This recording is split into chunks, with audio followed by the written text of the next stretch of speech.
All right, so I have a really special interview today that I'm really excited about. Mr. Adam Crosson, and I'm going to let him introduce himself and where he came from before eXp. So without further ado, Adam, welcome to the interview. Hey guys, appreciate it, Mike-ish, and I see a few familiar faces on here. Looking forward to seeing all you guys at Build. I can tell you I was there last year, and it was like the most high energy conference that I've been to. And I come from just a RE/MAX background, nothing else, second generation broker. And I had the number one office here in my small town of Florence, South Carolina. We're about an hour west of Myrtle Beach, about an hour east of Columbia. And how long were you with RE/MAX? What's that? How long had you been with RE/MAX before? Oh gosh, let's see. I got licensed in 2004, and I managed it and was a recruiter and retainer, non-competing manager until I think 2011. So I took over right during the middle of the recession. Nice. And, did you think you were going to be with RE/MAX for your whole career? I think at one time, yeah. I mean, I went to, I never forget coming back from the 101 broker training. And at that time, it was the cat's meow 2004. And so, yeah, I was ready to conquer the world coming back from learning in Denver. And yeah, I think for a while I thought I may be a lifer. So how did you get exposed to eXp, and like, can you remember back to that period of time, and like, what was your initial like knee-jerk reaction when you first heard about it? Yeah, so we had a sort of a low producing agent. He's mainly an appraiser here in town that was the first to really bring eXp to this area. And which is, honestly, I went immediately to our counter intelligence at RE/MAX so I could learn all about it. I had heard of it, but I hadn't taken it very seriously. And so I wasn't really concerned until I looked at the model, and it did concern me so much so that I contacted my second biggest competitor to talk to him about, possibly a merger or something like that, but it never happened. And so, I definitely, like Lars and so many others said, sort of laughed at it and thought it was dumb. The avatars I thought were totally goofy, and I learned enough to understand it, but didn't really fully watch it until Lars reached out to me.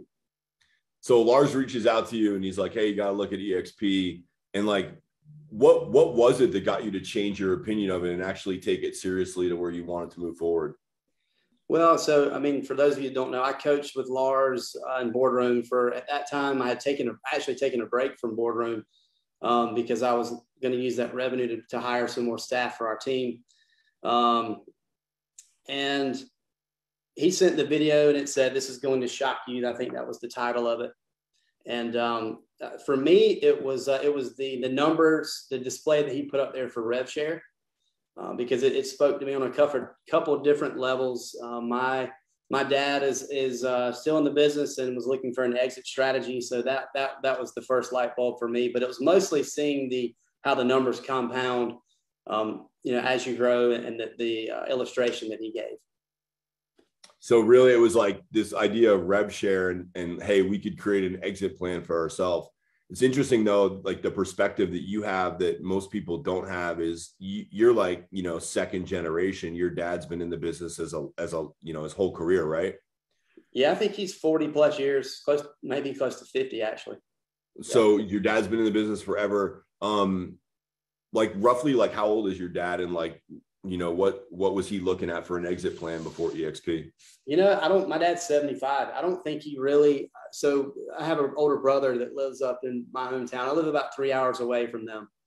And I think he always thought that there would be one of us, or maybe both of us would go back to help take over the business and continue that on. But it didn't pan out that way. He's the reason I got into this office here in Florence with when I was with RE/MAX. So, I really don't think he had a strategy. He had talked to some people, but nothing really panned out. And so that's basically how this all evolved. And then I came in first in January of 21. And we moved dad's operation over in, I think it was the end of March of last year. So your dad's in the business, you know, he's kind of like your mentor if you in some instance, because he brought you into the business. He's 75 years old, no clear exit plan in place. And I think a lot of us, you know, we tend to be in our 30s, 40s, 50s in this career. And we just kind of like put that thought out of our mind, like this whole idea of an exit plan. And, you know, we don't deal with it. We don't face it. And then all of a sudden we end up, we're 75 and we're still selling houses. So you had that unique perspective that you could see that. Let's, you know, I always like when I'm interviewing somebody, I always want to keep it real. And like, what's like some real talk, like eXp, you were Remax for a lot of years.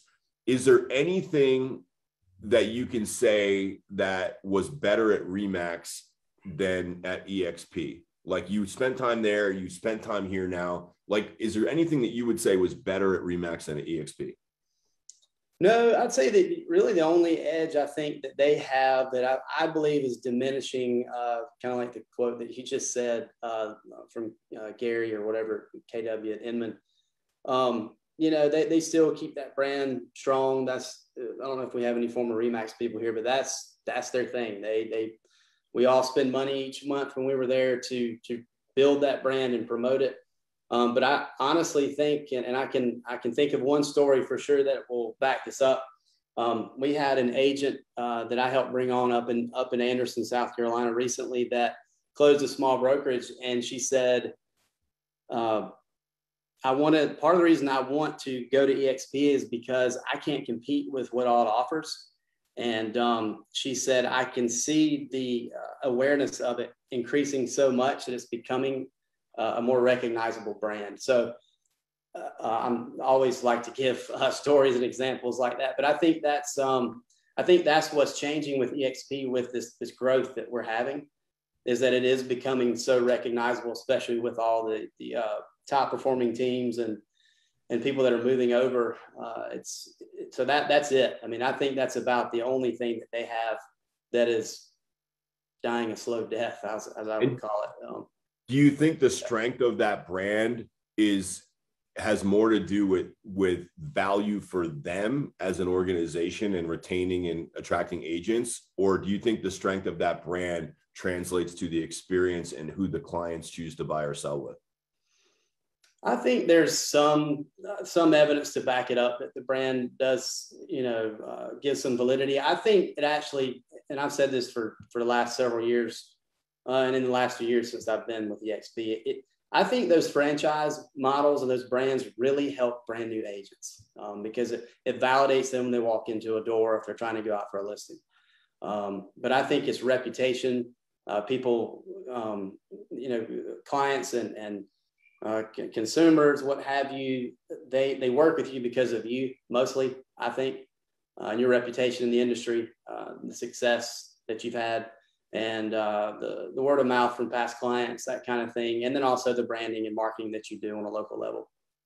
Yeah, I think that's honest and insightful advice for anybody that's listening to this. I spent 5 years with Remax, and I definitely leaned on their brand more when I was in the beginning with them. And then towards the end, the reason that I ultimately left them was because Remax was so prevalent in my marketplace at that time that I wanted to differentiate myself from the other Remax agents, because I felt like after 5 years and growing a team with them that I was doing so many things that were above and beyond what the other agents in my office were doing, that I kind of wanted the separation of that. So, okay, so now you've got some time with eXp. Anything about eXp that's been surprising, in any kind of like positive way that you weren't expecting? Yeah, I think for me, and I talk about this with people in my downline that I'm talking to prospects with. To me, it's the energy that I felt last year at Build, and the collaboration. That's the biggest thing.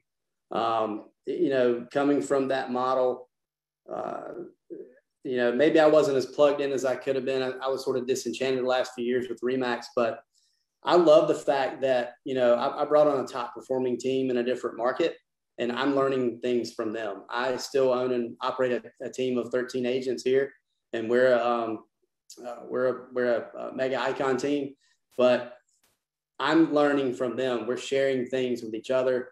And then we have people like you and Lars and other people in this with this brokerage and eXp, and some people not even in our organization that are always so eager to help and what I call give it away, which is some of the notes that I had for what I think is critical to agent attraction. And it's those of us that have a lot to offer, that have been in the industry for a while and have grown successful sales careers or lead teams. I mean, it is, I've learned so much in the last year and a half that it is so much about giving it away.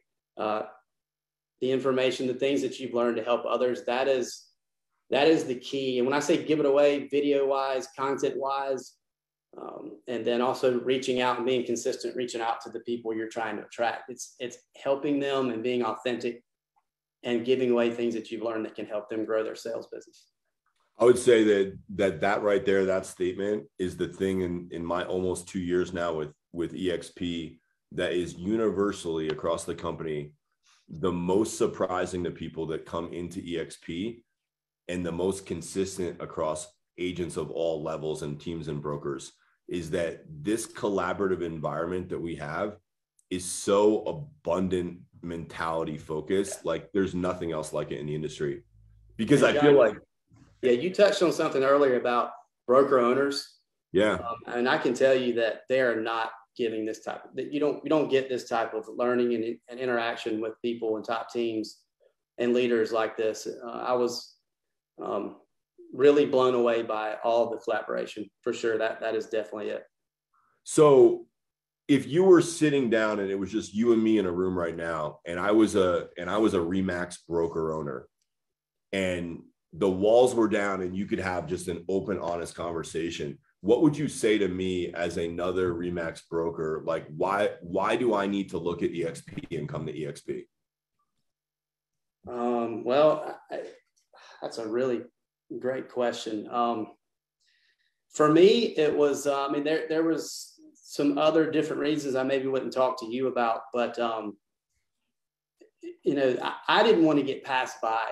I felt like I was, like I mentioned earlier, Remax at one time was the Cast Meow, was a revolutionary model and concept, but I could feel it from the agents that I was brokering.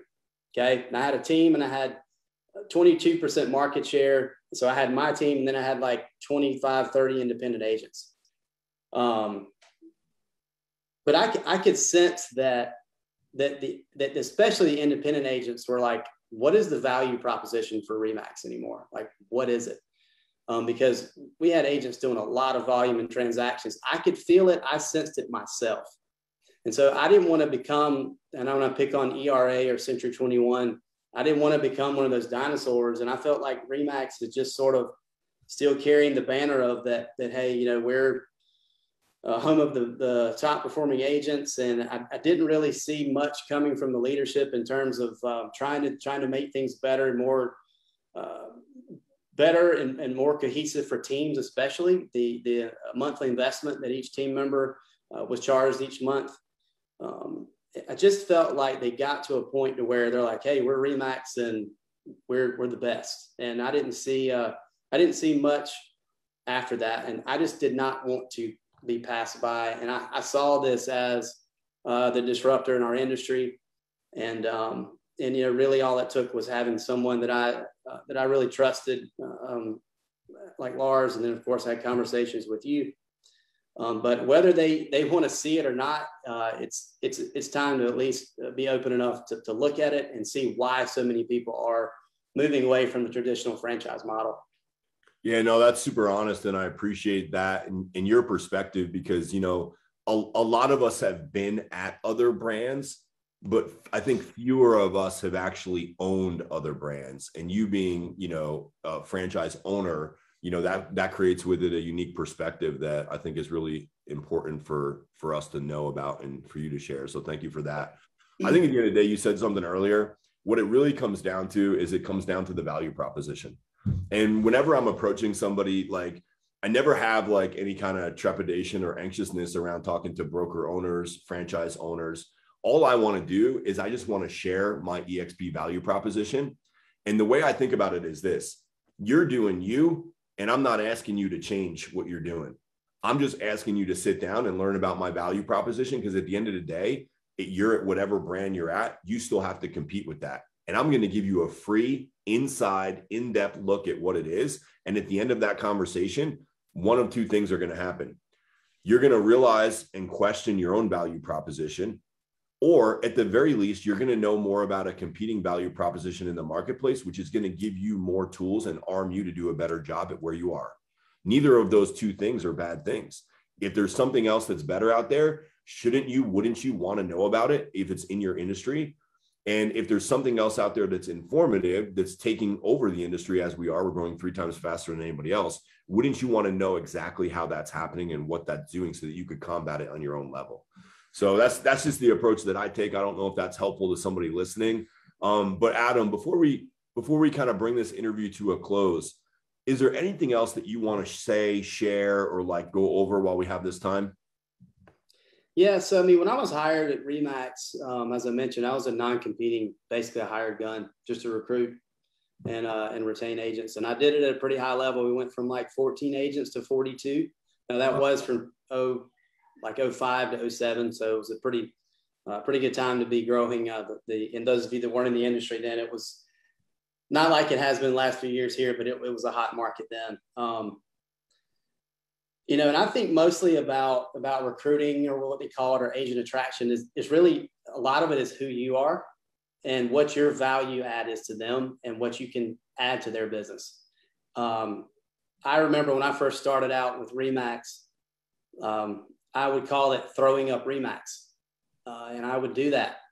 And eventually I learned that was not the thing to do. And even John, I remember when you came here, and you and Lars came here we had our rollout, you were like, dude, don't sell it so much. You're selling. He's like, and I said, you're right. And so that's what I would just tell you guys here today. Those of you that are,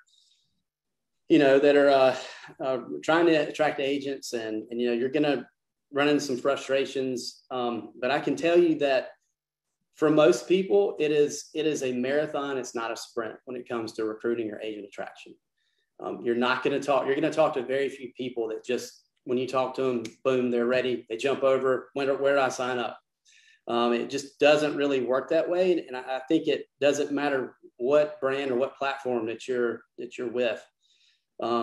So I would just tell you guys to follow what John and those are telling you. Learn. You need to know the model, but you don't need to be the expert. So lean on your sponsors, lean on the leadership in this organization. But the consistency is the key, just like anything else in any industry or in life. It's doing the things consistently. Don't oversell the model. And then, when you do actually get to have a meaningful conversation with them, listen very closely. Okay. And also just be very curious about why they're sitting in front of you. Why are they sitting there? It's not just to make you happy.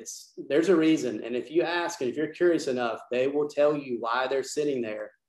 And then I would also say, there's different levels that people have of where they want to go with things in life, and try to find out what their goals are, and where they want to be in 5 years, and then meet them there and try to help them get there. And then also, prepare yourself. If you're talking to a big team or something like that, I would really encourage you to get on a call schedule a call with Lars or John or me or anybody, because it's a different animal when you're talking to a team or a big brokerage, something like that. I think the approach and the questions are different game, different mindset.